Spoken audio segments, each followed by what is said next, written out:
Just take this off. Hi, everyone. For those of you that don't know me, I'm Demi. Welcome to our Tuesday night youth meeting. We have revamped this so that it is a 4-weekly type basis. And this week we're very excited because this week is orthopraxy. That's the theme that we're running on a 4-weekly basis. And the topic that we're exploring today is what we want versus God's will, or our will versus God's will. And unfortunately, one of the speakers that we had that was supposed to come in today has caught COVID, so she's not going to be able to make it. But we're very fortunate because we have one of our very own who's going to present the talk to us today. Daniel. Thanks, Demi. All right. Yeah, normally I'm the guy doing announcements. Today I have to do a little bit more talking. But I've got some ground rules before we start. Ground rule number 1, this isn't a talk. This is a discussion. One of the things you don't know about what orthopraxy was supposed to stand for. Orthopraxy was supposed to be a way of us exploring controversial issues in the format they say, we do. In other words, the world says one thing, we do something else. So that's the ground rule for tonight, is I expect to not be the only person talking for the next exactly 35 minutes. Are we agreed? I'll take a nod. A nod will suffice, yeah? Are we in agreement? Somebody nod? Thank you very much. All right, we'll start now. Abuna, please. Son, the Holy Spirit, one God, amen. So, God's will versus my will. I can't think of a more complicated thing to explore than that. And somehow in the next 40 minutes, we're going to dissect that, again in the manner of they say and we do. So, in order to appropriately facilitate tonight's talk/discussion, I thought I'd come up with a few ground rules, some fundamental truths that we have to accept in order for us to actually have a valuable and meaningful discussion. The first thing is God's will. God's ultimate sovereign will, okay, and the sovereign here is like reigning, supreme will, is for us to be with him for eternity, okay? That's exactly what God's sovereign will is, his overarching will, if you want to describe it as such. The second ground rule is that our will is primarily guided by our choice.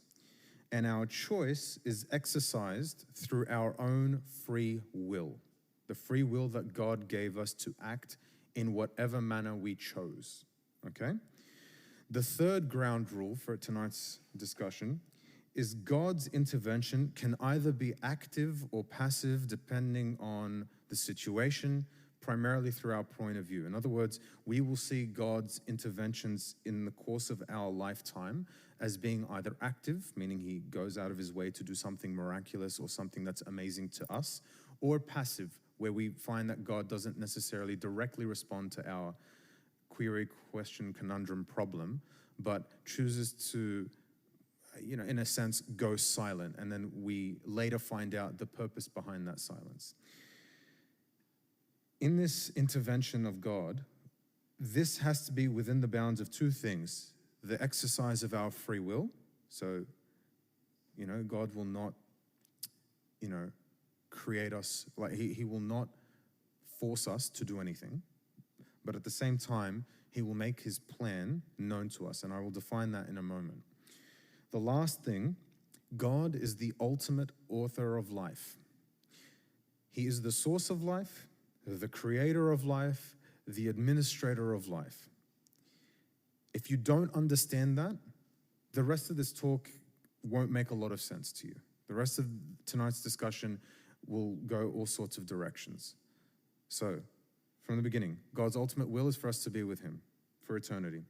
Our will is guided by choice, exercised through our free will. God's intervention can either be active or passive from our point of view, depending on the situation, but must fall within the guideline, must fall within his plan for us, his individual plan for us, and our exercise of free will. So in other words, he won't force us necessarily to do something. And lastly, God is the ultimate author of life. He is its creator, its benefactor, everything. Are we agreeing? Yeah, does that make sense? All right.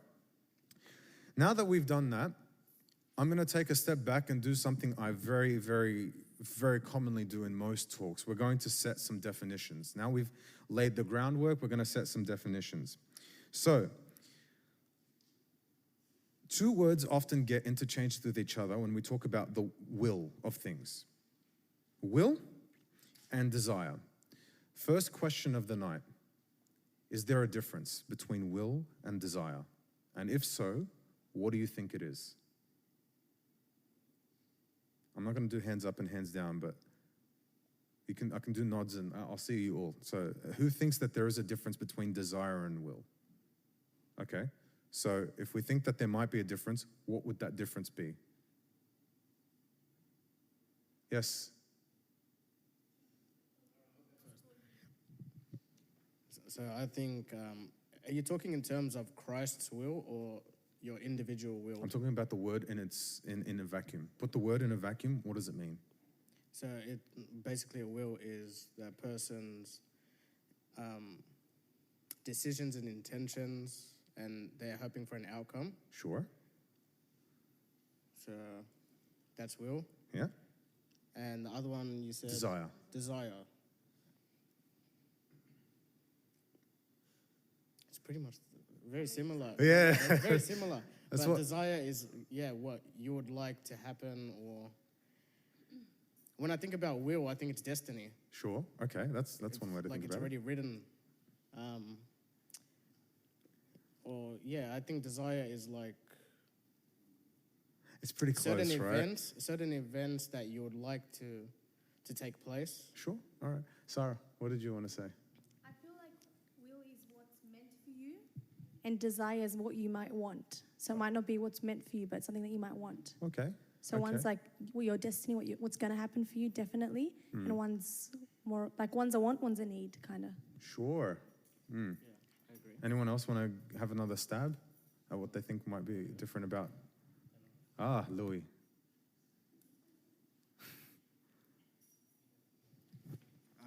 I think will is derived from desire. Okay. So Will it's is like- derived from desire. You might desire bad things, or you might desire good things, but one desire will beat the other, so you will towards one. So of will is the big thing, and then Choice. desire is the more specific. Yeah. Okay. That's actually pretty good. I struggled with this one a little bit too, but believe it or not, there's actually a difference in literal definition. Desire is usually used to refer to an endpoint or an outcome, and it's usually related to things in a present tense. So my desire for some food, drink, companionship. Desire has to do with something that's in the present tense, okay? Will is often something related to a future destination or outcome. A future outcome. So Louis, what was your name? Danny. Daniel, yeah. Easy. All right. And Sarah, we all said things to the same effect. You all said things to the same effect. But in this instance, when you use the two words, like I said, in a vacuum, that's what they mean. Will refers to an outcome that takes place in the future. It's generally overarching. You were right, Louis, in that sense. So it is usually something that is a big picture sort of thing. Desire is present, and as a result, it's usually something that's a little bit more specific. So, with that in mind, these two words are often how we can look at our side of the argument, our side of things. So, our will is something that we want as an endpoint in the future, whereas our desires often have to do with what we want right now. Okay? God, it's a little bit different, but not too dissimilar. We can use a similar breakdown and say God's sovereign will, like I said, his will ultimately is for us to be with him in eternity. Then we use the word plan rather than desire. Although God's desire can be used interchangeably there too, but in this instance, I'm going to use the word plan. And because in it, I'm going to use that word to define things that God wishes for us based on what he knows is best for us on an individual level. So things like what type of, for instance, what kind of job will likely produce the best version of you? What sort of friends, companionship, service, etc. The things that are more specific to us. So I'm going to now ask a very controversial question, because the whole point of tonight is to be a little bit controversial. Is anybody willing to tell me what their will is? We've already talked about what God's will is, and God's will being, for us to be with him in eternity. Does anybody, in the context that will means something that's a future outcome, does anybody want to have a stab at what they will for? What's their, I'm going to make it a bit easier for you. What's your ultimate will?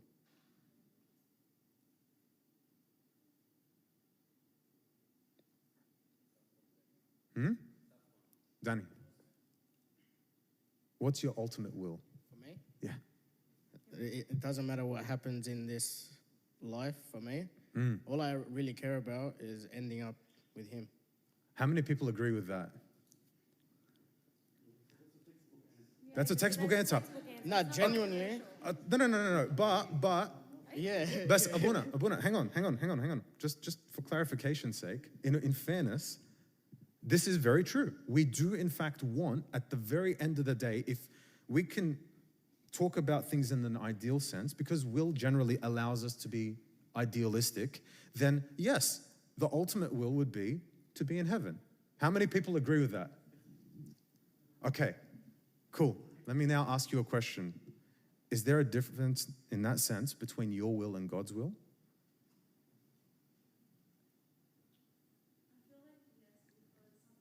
By their own kind of knowledge and wisdom. Sure. And sometimes we forget God's will compared to ours. Yeah. Because humans want like so many things and it's always on their mind, but sometimes I think they forget the end goal. Yeah, I agree with you. But that's also why at the very beginning of the talk, you'll remember that I defined desire and will. So is it our will that's different from God, or is it our desires that take us away from him? It's our desires. In fact, most of us would agree that we have a textbook answer to will. The end point, if we could choose what we want at the very end of the day, the dust settles, everything clears up, what do we want? Is to be with him in heaven. God's sovereign will is for us to be with him. So again, is there a difference between our will and his will by the definitions that we set? No, there isn't. So, you've already beat me to the punch, but why then is there a difference between how we conduct ourselves, assuming that our wills are the same, which they are, then why is it that we find ourselves at odds? Why then do we find that there's an internal struggle between our will, which in fact really is our desires, and his will? It's constant battle with sin. Sin which entered through the world by what? Our choices. So the reason why I wanted to bring this to the forefront is because, believe it or not, in most situations, it's not our will that conflicts with him, because our spirit yearns for him. We're always, commonly in our Coptic Orthodox tradition, we hear a lot that the spirit is willing, the flesh is weak, right? We hear this a lot and we kind of hold pretty fast to it. What we sometimes lose track of, what we sometimes forget, is that we do have the flesh, the mind, the body, but really it's still one person, right? Again, all three of these things in their idealistic sense are geared towards being with God in eternity. So, now that we've established a little bit of groundwork, let's dive a little bit deeper into desires versus will. What takes our desires away from our will? Now, you can use the metaphor, for example, about somebody who's looking to get in shape or trying to get fit. Okay, it's a very common one. In order to get fit, you need to have a plan, you need to execute the plan, you need to make small decisions every single day in order for that plan to be completed, and you also need to make sure that your end point is clear. You need to have a sense of direction. And even if you stuff up along the way, you're supposed to maintain that will, right? Willpower, for instance, is a common word used here. So in that sense, we need to think about what are the sort of things that take us away from our will. Let's open this up. What are some of the things that cause our will to be conflated with our desires? Why is it that the two of them are at odds with each other? But before we talk about how they're at odds with God, why do you think the two of them are at odds with each other? Great answer. What do you mean?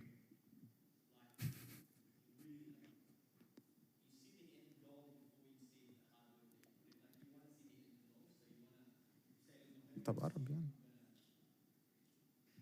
you say you want to go to the gym, so you get the membership and that's the example about losing weight. So like you go to the gym, you pay the membership, you say, yeah, I'm going to go start going. And then you just barely go. Like the intention was there, you had the desire at the beginning, and then it just dies out from laziness. You put up excuses, and then you keep putting up excuses, and then the excuses become a continuation of what your habit or lifestyle was before you had the desire to change. And then because the desire is not a light, as they say, like it's not continuous. So it's a losing battle for you, because you're igniting, you keep igniting, but there's nothing catching on. Like you're not continuing on. So there's a few things there. To summarize, you're talking laziness in the sense of a like you can take one step, but then you take that one step that you've taken forward, you just take two steps back. Yeah, there's the comfort zone problem that's as right. well. What you're too comfortable with the way you were. Sure. Okay, great answer. Thank you, Andrew. Yes, Irene. Hang on. Oh, good. I think just adding on to that, it's very easy to lose vision, and especially like vision for eternity. Yeah. I guess going off of like the exercising example, right? Like you might want to like get in shape or whatever, but if you've got a cupcake like lying right in front of you, it's very hard to say no to that, because you want to have a different vision in 3 months and 4 months or whatever. I like that. So, and this actually is one of the problems of the modern era. It's something I'll talk about in a few minutes, but the idea of instant gratification versus future gratification, okay? And this is actually the modern problem. This is one of the complicating things. By the way, even in me using those terms, I might have given you a clue to one of the other things, one of my answers. See if you can get it. Who wants to have another stab? Sarah.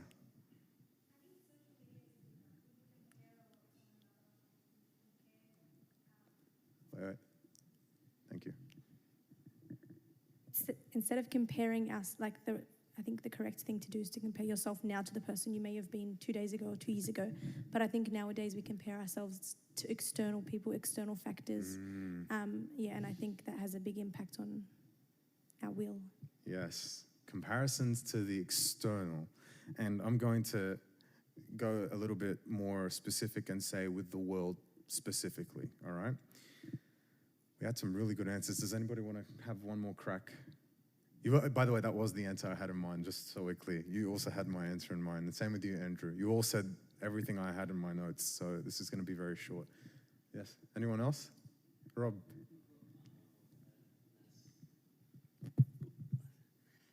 As humans, a lot of the time we get complacent, and there's a bit of, everyone has a bit of resistance to change, because change requires effort. And in this world that we currently live in, we just tend to take what's more comfortable for us, that complacency. So there's that struggle there as well. The grit and the resilience is a bit of a challenge for a lot of people. I agree. So let's break a few of these down, okay? The first of them that I want to break down is the modern problem, the instant gratification versus future planning. I'm going to tell you guys a little bit of history. I'm a bit of a history buff. People may or may not know that. But I can tell you that throughout the course of the entire human history, up until actually, as a matter of fact, the modern era, did you guys know that wealth had more than one reward for an individual? bit confusing, right? There's more than one thing that you gained from having wealth. One of them is personal status. Sure. Absolutely. It makes perfect sense. You know, being wealthy, being a king, for example, is very different from being a prince, very different from a merchant, very different from a homeowner, a farm owner, very different from a slave. We can all agree to that. So having wealth promotes status, and that changes your outlook no matter which society you look at. If you look at the Greek pagan society, if you look at the Judeo-Christian society, it really doesn't matter. You take any point in history, and that is true. Okay? So that was one thing. But believe it or not, wealth had a secondary, or sometimes, depending on the person, even a tertiary aim. Okay? It could be taken to be a bit of a selfish route, or you can take more of a selfless perspective of it. And that is future-proofing, future gratification. In the very ancient pagan societies, this would have been in the sense of, I want to be remembered in history, right? But my name can't be carried by storytelling alone. It'll be carried through my progeny. In other words, my offspring. So believe it or not, even in gaining wealth, something that is by its very nature easily selfish, even that, there was still an element of future gratification. In the modern era, however, there's been a complete transformation of things. We now are far more geared towards instant gratification. What is the quickest way for me to obtain gratification, reward? And in what we've said so far, in some instances, the thing that we are rewarded with is a much lesser or even a type of settling of reward. It's like, again, if we go back to the training, the getting in shape thing, it's almost like somebody who has a will and an end point goal of losing 50 kilos, reaches 25, gets a lot of people saying, my goodness, you look fantastic, hits that 25 mark and says, I think I'm good here. Now, the goal is 50. There might be a lot of health. You know, if you want to break down specifics, we can go down that route biologically, but I don't think it's necessary for you to understand that the matter of the situation is they're still settling. They've changed the goal even so that it fits a specific narrative. It fits their gratification system. Does that make sense? And if you think about the way that we started falling into specific psychological addictions, things like pornography, things like alcohol, things like drugs, which provide us literally, biologically, instant gratification at a lesser level than what would be natural. There are plenty of studies that find that the feeling of ecstasy that a person can get from drugs, while momentarily spiking higher than what we may hypothetically be naturally able to achieve, also comes with an irreversible crash that is very hard to recover from. And you end up chasing that same high forever, which, by the way, once you get the first, you never get the second. It's never the same, and that's why people overdose, biologically, okay? And so when we think about how this applies to us here, now, we face the same issue. One of the main things that makes conflict between our own will and our desires is the fact that we settle for what is instant gratification. Something that the world teaches, which brings us to the next point, external factors. That's a hard one because everybody's got eyes, ears, and a tongue for speech. And unfortunately, there's no way to escape comparisons, because if you have sentience, then that means you can process things. And if you can process things, whether you like to or not, you will compare. Whether it affects you negatively or not at all, or positively, is ultimately decided by you at a sometimes subconscious level, other times a conscious level. one of the things that I wanted for us to also break down, the world has a different set of rules, plays by a different set of rules. These days, I think it's fair for us to say that in a lot of what used to be God-fearing countries have now become, in a sense, godless. And the danger of that can be seen by the way that humanity is now affected by things in a vastly different capacity. I anecdotally spoke to somebody not long ago who said to me that people's resilience is horrible these days. Robert just said it now. But in the workplace, somebody who is non-Christian says, these kids don't want to work, don't understand hard work, give up too easily, cry quickly. That's a really unfair one, that last one. But like, okay, whatever. They get too emotional. Meshi, all right, you want to go there. I mean, the older people get emotional too, don't they? But anyway. Moral of the story here being that when you look at it, there is something to that. There is something to this world that doesn't have God in it, that doesn't even have a God in it, suddenly losing a sense of resilience. It kind of makes sense too. If you remove a final outcome, if all that matters is this life, logically speaking, what they're saying and how they react kind of makes sense. Gain as much as humanly possible, as fast as possible, because if you die, you want to be able to achieve enough gratification to make it, quote unquote, worthwhile. I'll give you an example of this in Scripture. In Exodus, you can find it in the middling chapters, once the people of Israel are moving through the wilderness. Little fun fact, did you know that in the wilderness, do you know how the people of Israel were led? How did they move through the wilderness? Who guided them?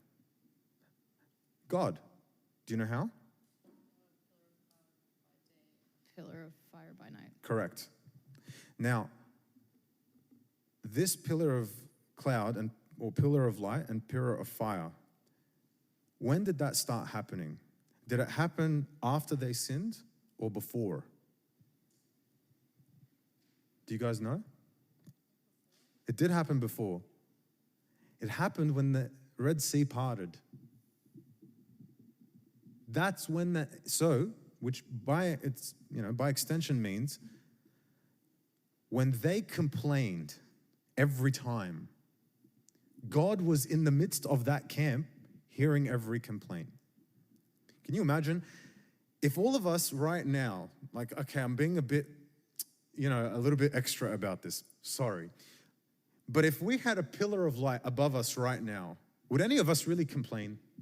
If we knew that that was in fact the presence of God, it was well established, would we dare to complain? Probably not, right? We always say it. In such extreme circumstances, I feel really, I won't listen if God rips over the heavens, I will then believe, right? Everybody has said it at some fashion or capacity. So imagine that the people of Israel had this pillar of cloud that they knew was God, and yet when they couldn't find water and were thirsty, which by the way, very fair to them, they grumbled, they complained, and it got so bad that they wished to kill off Moses and Aaron at some stages. It got so bad that God got so mad at them. In some cases, he struck them with blights for the people's complaints. Then they would be like, we're sorry. They would back off. It's amazing. So I only tell that story to remind us that we're really not much better. Humanity itself, if we had God right in front of us for 40 years, we're not much better.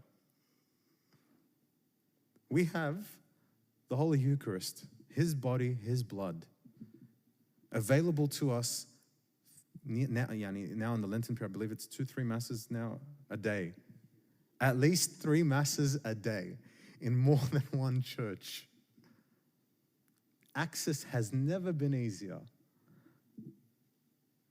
How many of us do we think revere that enough? Really believe that it's really Him up there? Casting your troubles on God is one thing. It's perfectly permissible. It makes sense. He's your Father. But when you start to use your own personal logic and forget, like Christina said, forget God's will in the picture, that's really going to interfere with things. I had a few stories that I was going to share, but I want to open up to you guys because I've had a bit of a monologue for a bit. So I want to ask you guys something. We often have desires that are inherently bad, things that are directly in conflict with God's teachings and His commandments. Do we know where they stem from? Do we know where they originate from? By the way, there is an obvious answer, so the first person to say it is scot-free. Yeah, there you go. Thanks, Christine. That's a gimme, guys. Come on. Now you're left with the hard ones. Looks like you're going to have to give it to me now. Think about it. Where else do we get these evil desires from? The sin of Adam. See? Yeah, it was a very obvious one. Yes. Yes. The senses. Absolutely. Absolutely. Our senses. There is an element of us that does seek what we, our desires are hardwired to who we are. They're very closely related. Sometimes in a lot of teachings, we'll hear that the body, the mind, and the spirit are three, they operate on three different planes, that the spirit wants one thing, the body wants one thing, and then the mind is somewhere in the middle, right? And to some extent, that's actually very logical. It makes a lot of sense, right?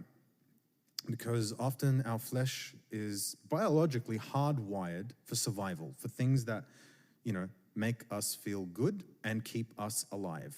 So there is a very sensible thing about why the flesh is weak, but the spirit is willing, strong, corporeal.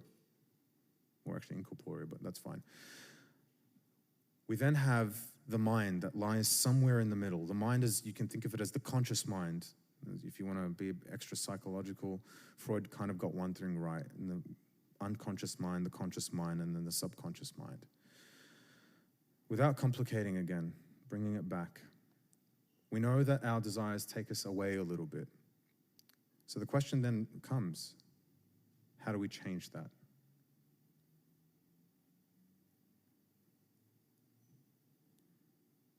What are some of the things that we can do, the active decisions that we can take and make that will result in that? Spending time with God. Thank you, Irene. No worries. That came out of nowhere, sorry. I wasn't ready. Yes, what else? Spending time with God. Rob. Going off what Irene said, Yes? in order to spend time with God, we need to start getting into a habit of continuous prayer. Ooh, I like that one. And that eliminates negativity, or eliminates that sort of,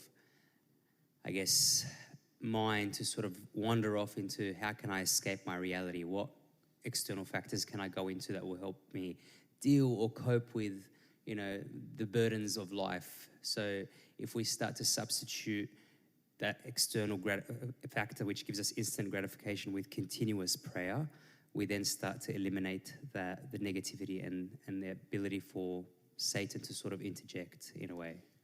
I don't know if that's right, but yeah, that's almost word for word how I would have worded it. Danny, yeah. I wanted to say, you got to have the faith as well, because without the faith, you don't get that instant gratification just from prayer.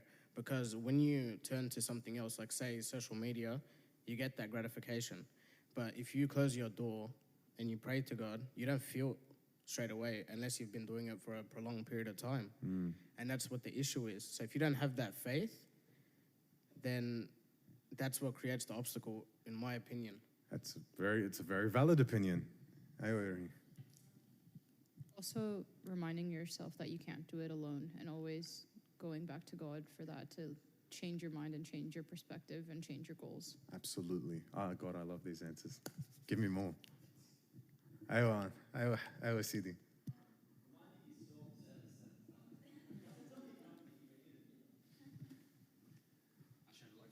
Oh, thanks. What was I going to say? I forgot. Just reminding yourself that as soon as you do good, especially if you haven't been changing your habits, you'll be attacked straight away. So remind yourself that you will, especially like Lent is the best time to change, because you will see the effect of it pretty quickly, especially when you want to change. Because this is the most holiest time of the year. Honestly, they say that this part of the year is the generator for the rest of the year till next year. So the time of prayer that you change, like Abuna told me, just change the habit of, first thing you open up in the morning is your phone, right? Instead of that, just stand up and just do a quick prayer, and then do a couple of matanyas, and then start your day without looking at your phone for the first half an hour of your day, and see the difference it makes. And honestly, like till now, like I've been doing it, it has changed the view of what you're doing. You're no longer, like the screen is not in your eye as soon as you open your eye's not hurting, you're not tired all of a sudden again, you're not back to sleep.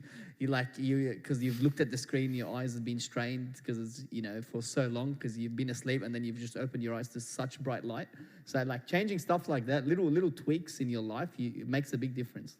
And so this is the time, I think, during Lent is the time of little changes that will then drive the rest of the year for you to have this becomes a habit of you, maybe prayer becoming the first thing you do in the day rather than your phone. It's bit by bit. I love that you went full optom on me. That was brilliant. For those who don't know, I'm an optometrist, so that was like the correct answer. Well done. In reverse order, but I'm going to see if I can get to all of these. So, absolutely. Biologically, what you're saying can confirm, absolutely correct. Small things lead to big changes. Now, in this, there's a lot of psychology studies that have been done, and what they found was the best way to achieve a huge goal was by making small, smarter goals. Has anybody heard that in corporate lingo? The SMART goals or the smarter goals? Yeah? All right. So the idea behind it is for it to be specific, measurable, achievable, realistic, time-bound. Beautiful.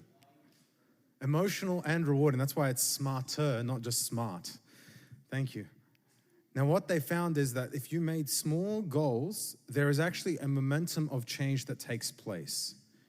That in order to achieve the greatest levels of change, you need to make small changes along the way. The small changes do in fact lead to big ones, and a lot of psychology studies have actually confirmed that to be true. The same is true on the negative end of things.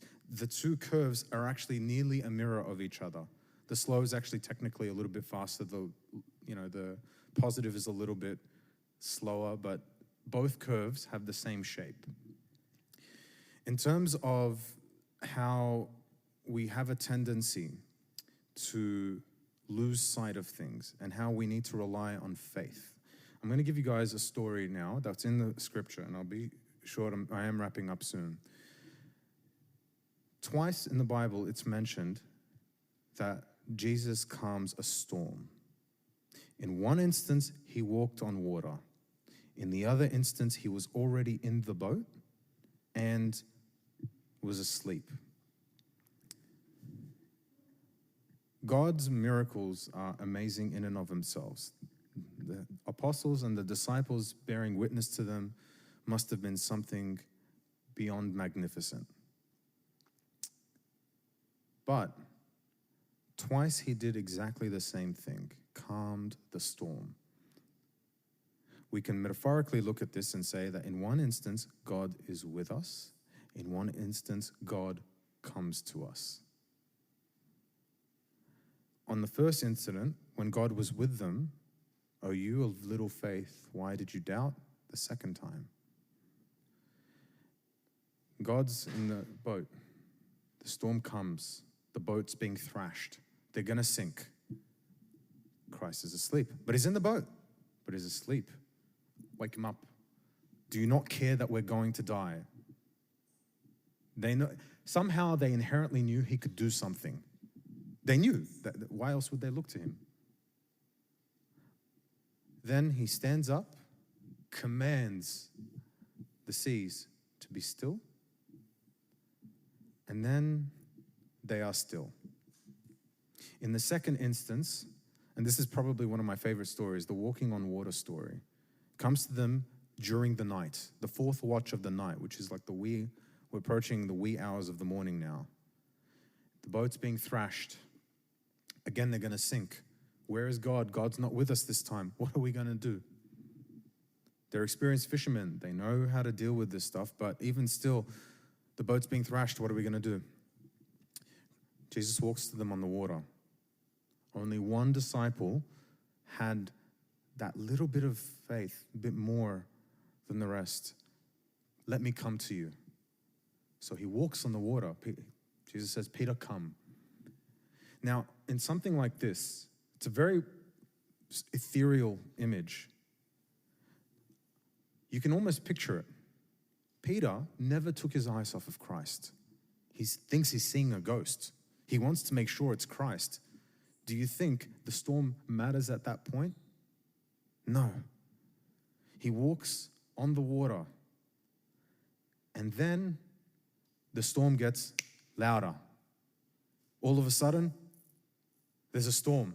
He sinks. A lot of people think that Peter just suddenly lost his way. That's not true. The storm got worse. Then Peter got distracted. Then he fell. Doesn't that sound a lot like how we tend to fall in sin? We hear a lot of noise. The noise distracts us, and in a moment, we fall. Then Christ raises Peter up, takes him into the boat. The sea becomes calm. O you of little faith, why did you doubt? Part of the reason that we doubt is because sometimes our own logic starts to supersede God's logic. We deal with what we know, with what is tangible and the only intangibles that we understand. And as a result, we tend to overlook him, lose sight of him. Then we fall. Sometimes it's easier than that. Sometimes we don't put up a fight. Other times we do. One of the things I also wanted to mention, being that he's the author of life, he's the source of life. Who knows life better than God? There's a verse in Malachi, and I'll pull it up for you guys and read it because it'll be easier that way. It's Malachi chapter 1, verse 6. A son honors his father and a servant his master. If then I am the Father, where is my honor? This is God speaking. If I am a master, where is my reverence? Says the Lord of hosts. He's God. He's your Father, but he's still God. He does know. If he says that marriage ought to be monogamous, there's a very good reason why. If he says abstain from sexual immorality, there's a very good reason why. If he says, if you do not eat my flesh and drink my blood, you have no part in me, there's a reason why. It's critical. Some things are in black and white, other things are not. In order for it to work, for our will and his will to be aligned, for our desires and his plan to sync up, you do need to get to know him. It's why whenever we hear these talks, the first thing that's always said, the quickest answer and the one everybody hates hearing, prayer. But it's absolutely critical. Robert said something even more interesting and more specific. He said continuous prayer. Do you guys know why that's actually relevant? It's because continuous prayer means God is part of your everyday decisions. He's part of everything that you do.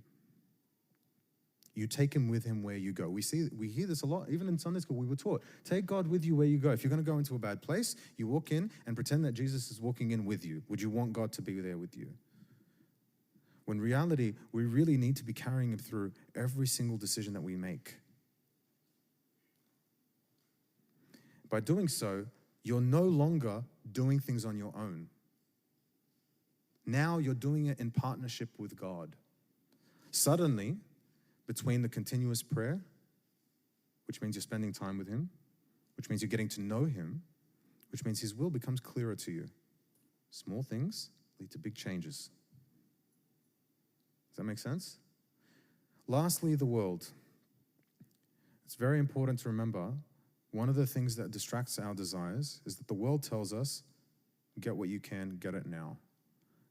They only say that because they don't know that there is still a world to come. And the reality of the situation is, if there is a world to come, then everything has meaning. I'm sure you guys have heard that argument before, that if there is no eternity, if this is all that life is, then nothing has meaning. Well, by extension, if there is in fact an eternity, that means everything has a meaning. Every little minute decision, speech, everything that you say and do is accounted for. So wouldn't it be nice if God was with you every step of the way? So to wrap up, there are a lot of examples in the Bible where faith is tested. Even in some of the stories of the martyrs, some of them were tortured and felt nothing. Some of them were tortured and felt every excruciating element of pain. In the moment, you couldn't know why. In fact, in some cases, some of the saints had both situations happen to them. Some saints actually had some tortures affect them and other tortures do nothing. Why? We don't know. In the moment, it's very hard to judge, even though they were very close to God in that moment. However, what you can say is that because of their stories, their faith, because they believed it meant something, whether they felt the pain or they didn't, millions of souls were won. Millions. So sometimes what conflates our will is a lack of understanding. I don't get it, Lord. I don't understand why this is happening to me and not to them. I don't understand why. It's very hard. But it's worth remembering that everything has meaning, that at some stage it will make sense. God won't interfere with your free will. He won't interfere with your choices, but he will help them. He will empower you to make those decisions if you should so choose. You want an example? Look at Jonah. Jonah literally went in the exact opposite direction. Did God correct him? No. Even though he knew Jonah would end up doing exactly what he was told. And by the way, guys, Jonah knew the voice of God. It wasn't like Jonah woke up one day, suddenly heard the voice of God and decided, I'm too scared. No, he knew exactly who was talking to him. He knew exactly what he was being told to do. And then he even tries to cover it up later when he says, God, I know you to be a merciful God. That's why I didn't bother going. Naam Yahoya. Really? Are you serious? So, to sum up, God's ultimate will is for us to be with him in eternity. Believe it or not, our will is the same. Surprise. If you put our will in a vacuum, it's to be with him in eternity. We all agreed to that. Our newcomers, do you guys agree? In a vacuum, in an ideal world, your will would in fact be to be with him at the end. The second, our will is often guided by our choice, our desires. They get confused, they get conflated, sometimes by the world, sometimes by us, individually, internally. The only weapon you really have with that is to get closer to God, period, in every way possible. God's intervention can sometimes be active or passive depending on our particular point of view. But at the end of the day, should you choose him, you exercise your free will to choose him, he will empower you. God is the ultimate author of life. There is a reason he gave you commandments and teachings to tell you how to live life. You can find a lot of them in Leviticus 17 to 21, there is a series of teachings that God gives the people of Israel from how to identify fungus in a household to the proper means of taking care of discharges that can sometimes be, an infection versus non-infection. He gave them a script to life. You will find a more modern version of that in the Wisdom of Sirach, which we can get access now through either the Orthodox Study Bible or on Coptic Reader. His teachings are there, everything is there. We have every available weapon.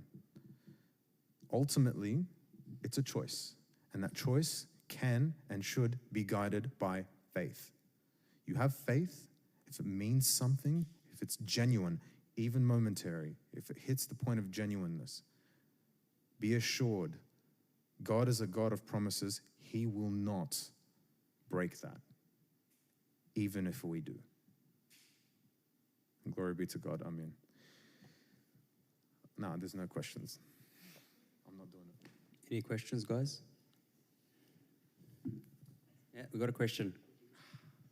I just wanted to say two things. The first is the most best-selling books out there in the world are the ones of how to succeed or how to become successful or what is life. But I feel like it's funny that we have a whole Bible, as you said, that guides us to everything that humans won't understand or want to know. So instead of that, the Bible's there. And the second thing, going back to Peter, how he walked on water and then the waves got stronger, the current got stronger, and it led Peter to doubt. It's crazy to us because it makes me think that even though he doubted, God gave him motivation to continue to walk towards him. And we sometimes forget that no matter what we do or when we sin or do this or that, that's like against God, that God's always going to be waiting for us to be guided, but he would also motivate us back. Absolutely. And to add to that, you have to imagine if it's a thunderous place, just to add to the image, because I want you guys to really take this home. That thunderous image, Peter could not have been very far from the water. Like, this whole interaction had to have taken place within mere meters of the boat, because otherwise you couldn't hear somebody shouting from across. Yeah, that makes logical sense, right? But by the same token, if Peter was sinking, that means there was only one person who could rescue him. Who was that? Christ. And it also meant that Christ had to then carry Peter to the boat, help him walk the water back again.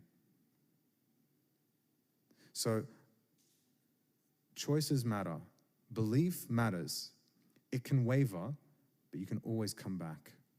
The righteous man falls 7 times and air rises how many times? 7. Actually 8, because then he also rises to heaven. I need to make sure you guys are awake, otherwise I'll put you to sleep.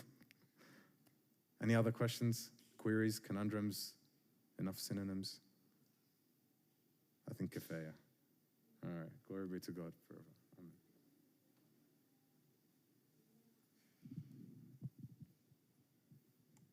Thanks, Daniel. So we'll go through some announcements, and then we'll just, because this is the last week of the 4-week revamp that we've done, I'll just quickly go over and explain what it is that we're doing with Tuesday nights. So the first announcement is that the Tuesday night youth meeting would normally start with Vespers at 7:45 p.m. Because we're in Lent at the moment, we're starting at 8 p.m. sharp. So the youth meeting tonight and every other Tuesday until Lent is finished will start at 8. Wednesday night Bible study is with Father Schnuti. The start time is also 8 p.m. They're working on the book of Philippians, and that's usually held in the Church of Annunciation, which is close to the small church. If you need any help getting there, just let one of us know and we'll show you where it is. Friday night youth, the start time is also 8 p.m. and they have excellent activities and things to do when the youth meeting is finished, which is really exciting. So feel free to join. Yeah. I've also been notified there's Tasbeh on Thursday nights at 7, and that's open to everyone? That's open to everyone. Feel free to join. Where's that being held? Here, in the big church. It's being held in the big church for Thursdays at 7. What we're doing, what we've started, this was the last of the 4 weeks that we've done. So every month there are 4 weeks, as you know. We go through a new style every week, a new theme. So on week 1 of every month, we discuss the theme and topic of Coptic Katamaris, which is the Word of God.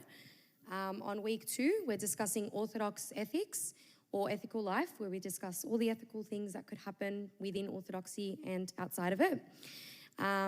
We also, on week 3 of every month, we're talking about Coptic Encyclopedia, which is basically like a Know Your Church segment. And on week 4, which is where we are today, it's orthopraxy, and it's basically just controversial issues. So for the next couple of months, we're going to cycle through those themes once a week, every 4 weeks for every month. So I hope you guys enjoyed tonight. I know it was a good topic. And I hope to see you guys next week, of course. We'll go right to prayer. Are we going to do hymns? Oh, sorry, we'll go right to hymns.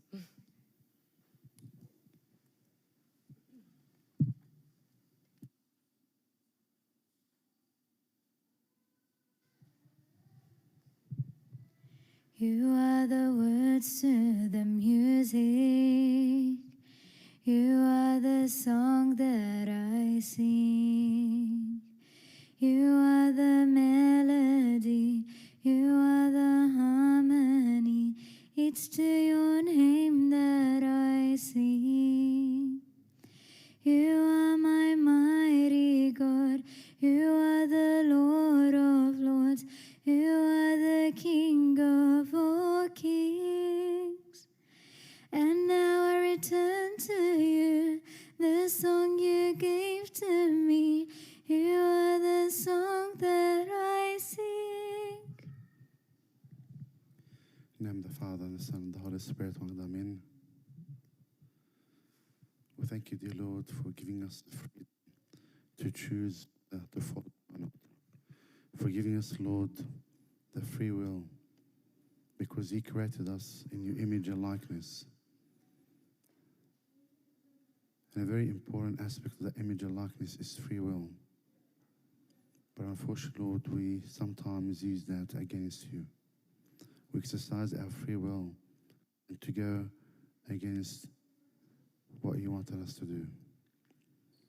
Despite that, Lord, you still come after us, and you still, Lord, want to realign your will with our will.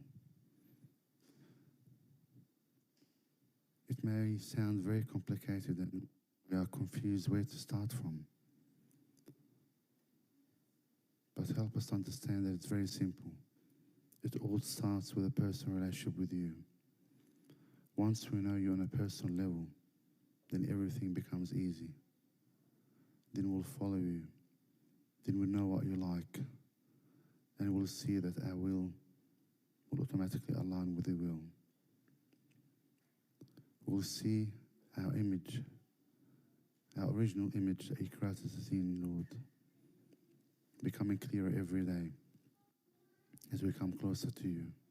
But as we heard tonight, we'll never be able to know your will if we're not coming closer to you so we can hear your voice, so we can hear what you want us to do.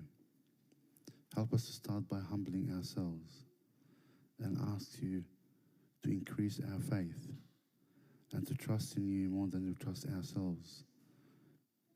Trust in your plan of salvation for us. And to trust, Lord, that you always have our best interests at heart. You don't need us, but we need you. Nothing will do, Lord, will make you any better.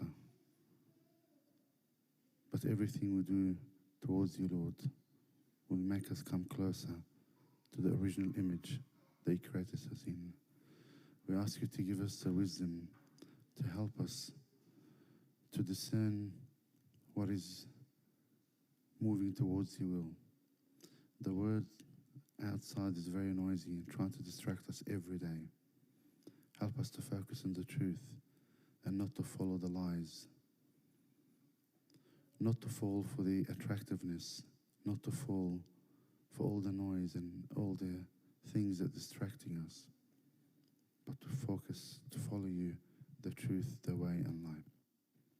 Ask you, Lord, to bless all my sisters standing before you tonight. Be with them, support them. Those who make difficult decisions and don't know will is, Lord, to make it to them and reveal your will to them.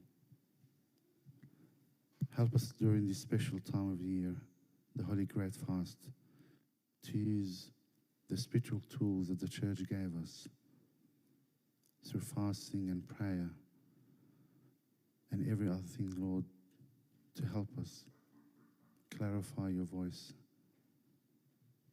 and therefore clarify your will for us. We ask this through the prayers and intercessions of Saint Mary and Saint Mina and all the saints and angels. Hear us, Lord, we pray thankfully. Our Father, who art in heaven, hallowed be thy name. Thy kingdom come, thy will be done on earth as in heaven. Give us our daily bread and give us our trespasses, as we forgive those who trespass against us. Lead us not into temptation, but deliver us from evil. Through Jesus Christ, our Lord, for thine is the kingdom, power, and glory. And now, love God the Father, grace with only begotten Son, our Lord God and Savior Jesus Christ, the gift of the Holy Spirit with you all. Go in peace. May the peace of all be with you all. Very happy to see all of you, and please join us for some food and fellowship at the back. Thank you.